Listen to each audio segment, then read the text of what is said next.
ស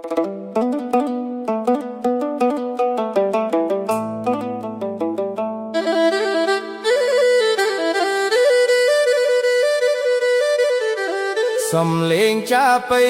មួយខ្សែលន់តាំងខ្យល់ពេលងាក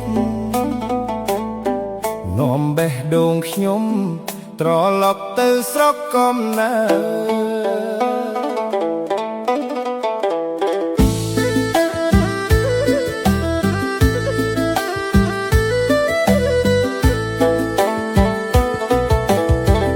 កាលពីក្មេងអង្គុយក្រោមដើមឈើ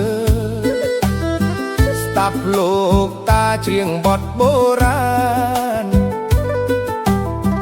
សំលេងចាប៉ីលាន់តាមខ្យល់ស្រាលរៀបរាប់រឿងរ៉ាវនៃទឹកដីខ្មែរ